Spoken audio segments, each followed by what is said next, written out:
The Bible doesn't call them familiar because they are friendly. It calls them familiar because they are experts that know about you.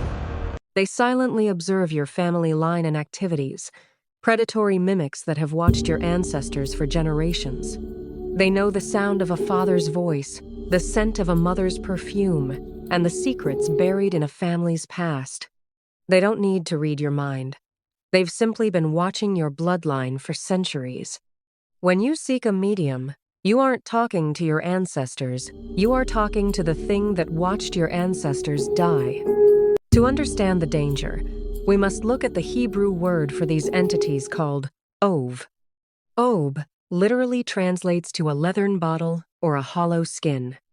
The Bible describes these spirits as entities that fill a human medium like air fills a wineskin. The medium becomes a hollow vessel, a bottle skin, for a spirit to come through. This is why Leviticus 19:31 and 20:27 are so severe. To carry an obsh was to host a predatory mimic.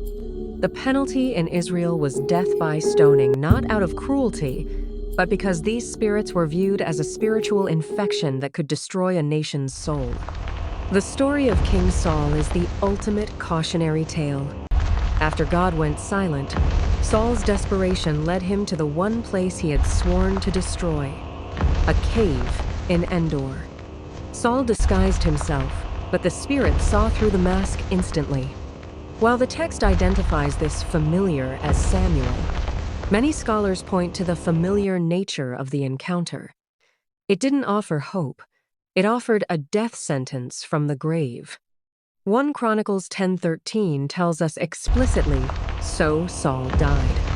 For asking counsel of one that had a familiar spirit, he didn't die in battle because of bad strategy. He died because he tried to bridge the gap between the living and the dead. Throughout history, these familiars have changed their shape to fit the era. The mimic. In the 1600s, they were seen as animals, cats, toads, or dogs drinking from a witch's teat. In folklore, they are the black dogs, or the silent watchers, in the corner of the room. Whatever form they take, their goal remains the same: to use your grief and your need for answers as a doorway. They offer familiar comfort to lead you into unfamiliar darkness. Saul was a king who had everything a man could want: power, wealth, an army that feared him, a throne given by God himself. But in the end, none of those things mattered, because Saul lost the one thing that truly kept him standing: the favor of God. At first, Saul had been chosen for greatness. God lifted him from obscurity and made him king over Israel. But little by little, pride entered his heart. Saul stopped obeying God completely. He began doing things his own way, thinking his position was more important than obedience. And that was the beginning of his downfall. God warned Saul again and again through the prophet Samuel, but Saul refused to fully repent. Eventually, the silence came. It was the most terrifying judgment of all. God stopped speaking to him. No dreams. No visions. No answers. No voice in the night. Saul prayed, but heaven felt closed. He stood like a man abandoned in the dark, desperate for direction. The Philistine army was gathering for war, and fear was eating him alive. The king who once stood tall before nations was now trembling inside his own tent. But instead of humbling himself before God, Saul chose another path. A forbidden path. God had already warned Israel never to seek witches, mediums, or those who spoke to the dead. These things were an abomination before him. Saul himself had once driven such people out of the land. He knew the law better than anyone. But desperation can make people betray their own convictions. Late one night, Saul covered himself with a disguise so no one would recognize him. Under the darkness of the night sky, he traveled with 2 servants through the hills toward a place called Endor, where a woman known for speaking with spirits lived in secret. The journey felt wrong from the beginning. The deeper they went into the woods, the quieter the night became. Even the wind seemed to hold its breath. Finally, they reached the woman's dwelling. It was hidden like a secret people were ashamed to speak about. Smoke drifted from the entrance. Strange shadows danced against the walls inside the cave. Saul stepped forward and asked the woman to bring up the spirit of Samuel, the prophet who had died. At first, the woman hesitated. She feared the king's laws against mediums. But Saul swore no harm would come to her, hiding the fact that he himself was the king. So the woman began her ritual. But then something terrifying happened. Something she did not expect. The woman suddenly screamed in fear. This was no ordinary spirit. No trick. No familiar demon pretending to be someone else. God himself allowed the real Samuel to appear.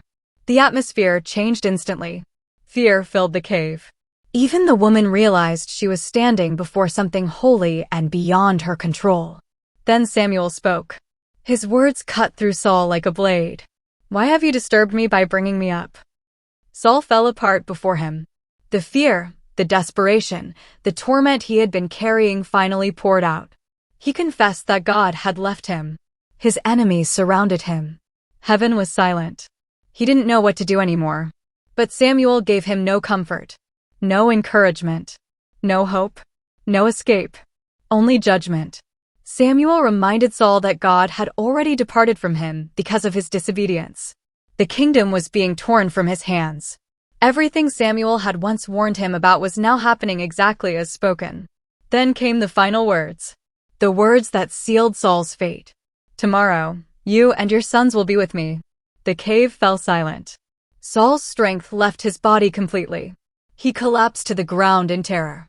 The king who once led armies now lay broken in fear before the shadow of death. He had gone searching for life in the darkness, hoping to find one last answer. But the darkness gave him only a grave. The very next day, the prophecy came to pass. Israel was defeated in battle. Saul's sons were killed. And Saul himself fell on his own sword. The man who once stood head and shoulders above everyone else died hopeless, terrified, and far from God. His story became a warning for generations. Because when people reject the voice of God long enough, eventually they may find themselves searching for answers in places that only lead deeper into darkness. And sometimes, by the time they realize it, it's already too late. As children of God, we need to make sure we listen and obey Him, because obedience is better than sacrifice. So what do you think? Who actually appeared? Was it the real Samuel or a familiar?